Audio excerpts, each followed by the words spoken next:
Hello everyone, no one of consequence here, back again with a new video. This is episode 62 in a series which recounts my ongoing Dungeons & Dragons campaign, which is now in its 10th year. So as always, spoiler alert, in this video I will be revealing details found in this adventure module. Now, before we get back to the campaign replay, I would first like to talk a little bit about the drow elves.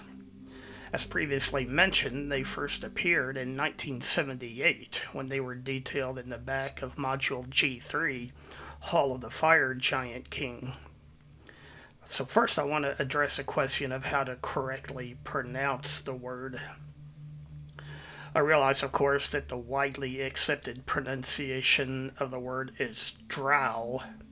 However, back in the early days, we always pronounced it as drow.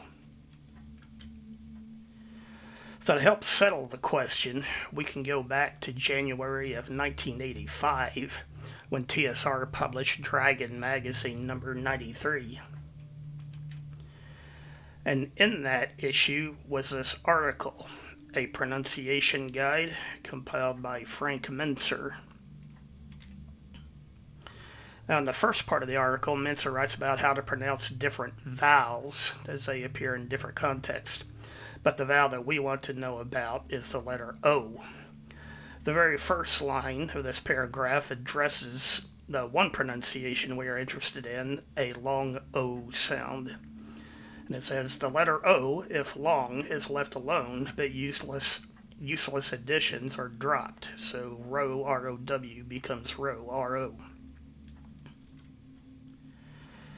Then, at the very end of this paragraph, Mincer writes about the other pronunciation we are interested in.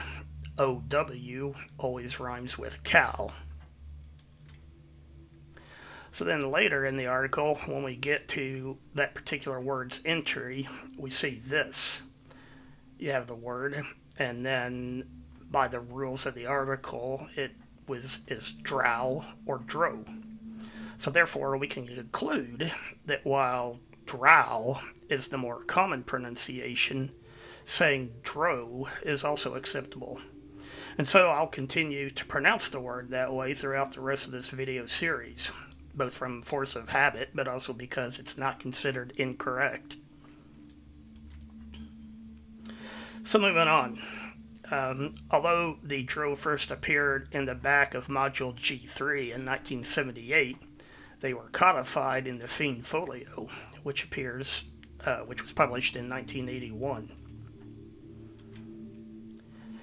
The next detail that I want to address regarding the drow is their alignment of chaotic evil, which is highlighted here. Now, undoubtedly, Gygax chose that alignment because he wanted to emphasize the drow's depraved nature. But I've wondered for a long time, does that alignment really fit for the Dark Elves? So the drow appeared in the game during the first edition AD&D time period, so let's look at that alignment's description in both the player's handbook and the Dungeon Master's Guide. So for chaotic evil, it says, the major precepts of this alignment are freedom, randomness, and woe. Law and order, kindness, good deeds are disdained. Life has no value. By promoting chaos and evil, those of this alignment hope to bring themselves to positions of power, glory, and prestige, and a system ruled by individual caprice and their own whims. And then in the Dungeon Master's Guide, the chaotic evil creature holds that individual freedom and choice is important, and that other individuals and their freedoms are unimportant if they cannot be held by the individuals through their own strength and merit. Thus, law and order tends to promote not individuals, but groups, and groups suppress individual volition and success. Alright, so fair enough. Some of that does in fact describe the drow. However, let's move on, and using those same books, let's look at the entry for lawful evil. So in the player's handbook, lawful evil creatures of this alignment are great respecters of laws and strict order, but life, beauty, truth, freedom, and the like are held as valueless, or at least scorned. By adhering to stringent discipline, those of lawful evil alignment hope to impose their yoke upon the world. And then in the Dungeon Master's Guide, obviously, all order is not good, nor are all laws beneficial. Lawful evil creatures consider order as a means by which each group is properly placed in the cosmos, from lowest to highest, strongest first, weakest last. Good is seen as an excuse to promote the mediocrity of the whole and suppress the better and more capable, while lawful evilness allows each group to structure itself and fix its place as compared to others, serving the stronger but being served by the weaker. Okay, so back to how this applies to the drow. It's not really readily apparent at this stage of the D series campaign, but as we continue, you'll see that the drow actually have a very structured and organized society. So while it's true that they may occasionally engage in chaotic evil acts on an individual basis, but taken as a whole, I think the drow fit better into the lawful evil category. So anyway, there's that. So moving on, back to the campaign. This is the screenshot we closed in the last video, showing the characters about to set off into the Underdark. Now, I did not mention this detail in the last video, but those of you who have been watching the series for a long time may have noticed something unusual here. And that is that the Sergeant Major has returned to the adventuring party. Now, for those who are not familiar with this character, he first appeared all the way back in episode 7 of this series, when the party was still exploring the Temple of Elemental Evil. And this screenshot shows the details of his backstory. So if you want to, you can pause the video a minute and read it if you want to.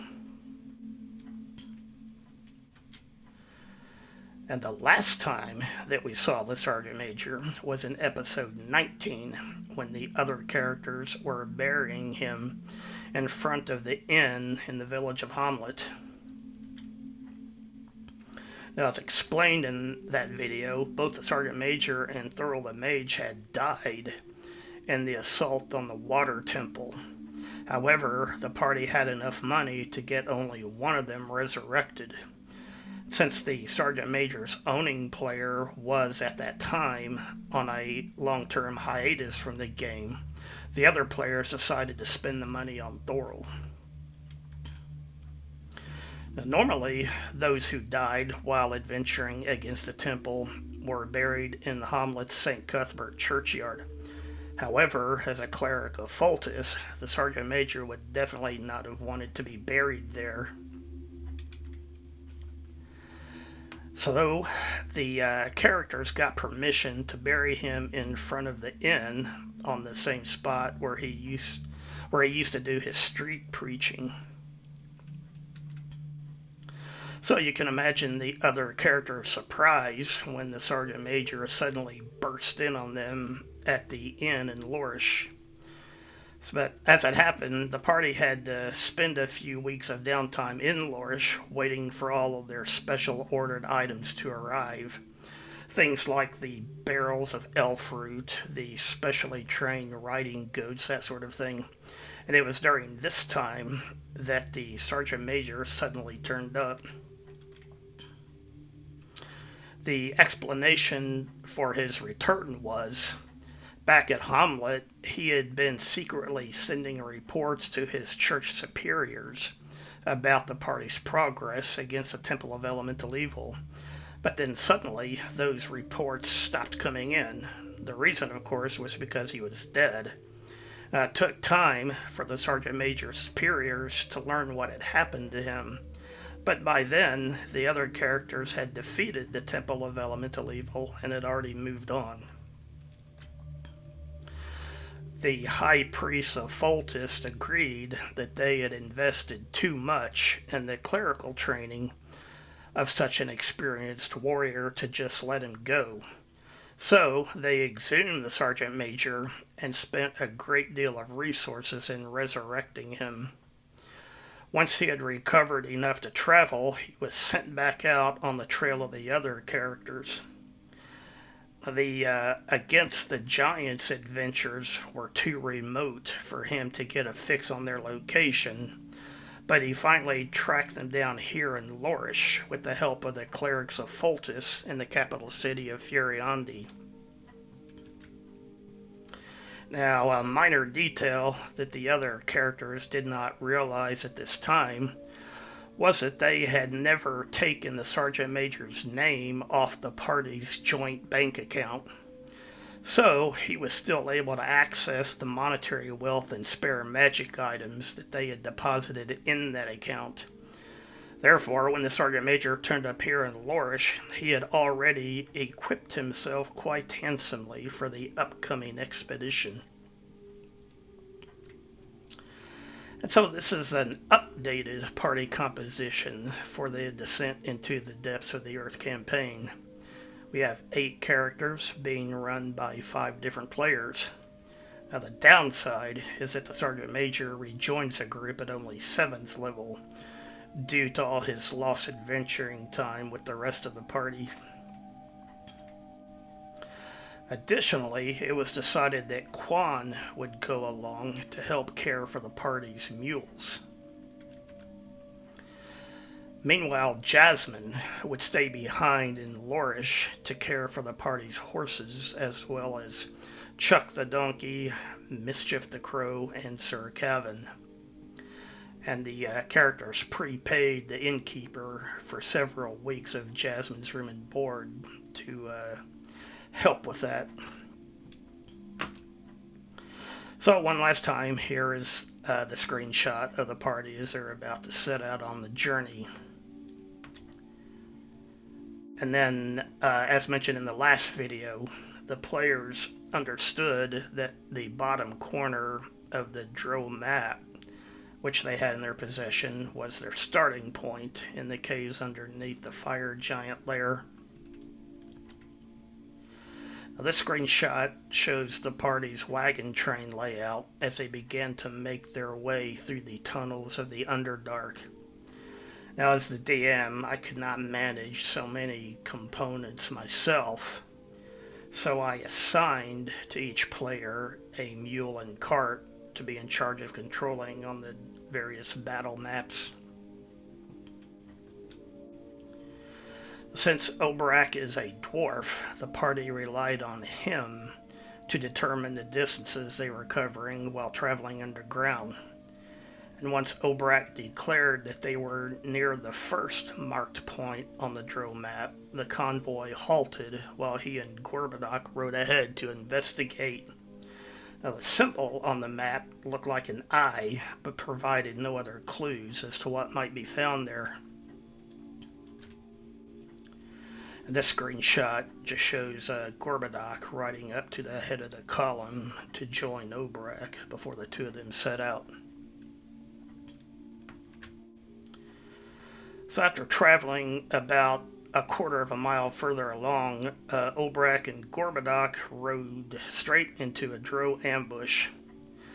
Several poison darts flew out of the darkness up ahead, and Gorbadoc's goat was struck by one of them. The animal failed its saving throw and immediately tumbled over, throwing Gorb to the ground. It was not dead, but it was asleep. So Gorb was now on foot, so Obrak rode over and swept him up behind him on the back of his goat. Now, while the two of them were riding away, a drow addle spear hit Gorb in the back. He took damage from it, of course, but he made his saving throw versus a sleep poison. So back at the main group, Aramis and Niobe were up front, and they suddenly heard the thundering hooves of an approaching goat coming out of the darkness up ahead. And soon Obrak rode into view, with Gorbadoc clinging to him from behind. And of course they quickly told the rest of the party what had happened. So after a quick discussion, the characters decided to return on foot to confront this threat.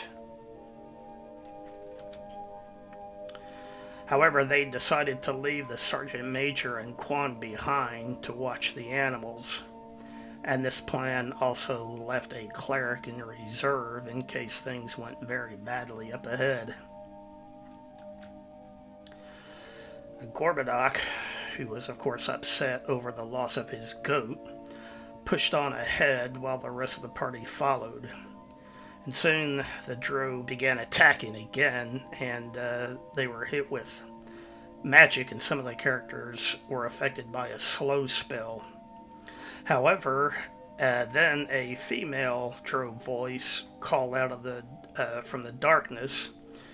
Once again, Varys had been recognized as the liberator of Loth, and he was given permission to approach.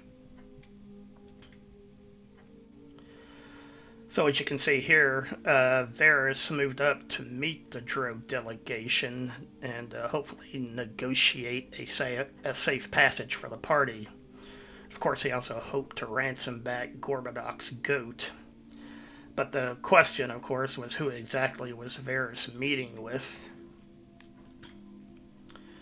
Well, as written in the module, it turns out that the leader of this drow checkpoint is Valandril, who is a high-level priestess of Loth. And the text block in the module here describes some information about her, and I've highlighted here. It says that she is a special servant of the Fane. And what they are referring to is a location in the Drow city called the Fane of Loth. So this explains why Valandril recognized Varys as the liberator of Loth. And the players also assumed that when Ned Eileen had passed through here, she had also told Valandril that Varys would eventually be coming through.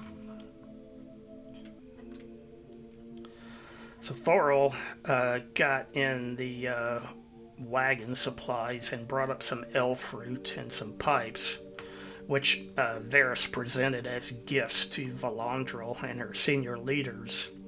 He then showed them how to prepare and smoke the elf fruit. While they were smoking, Valandril said that she would take Varys to retrieve Gorbadoc's goat. This screenshot here just shows the rest of the party waiting while Varys was negotiating with the drow.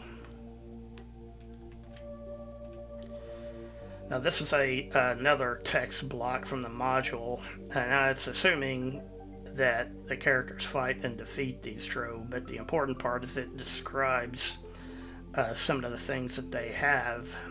You can see here the male magic user has a small brass wand inscribed with the word Alaval.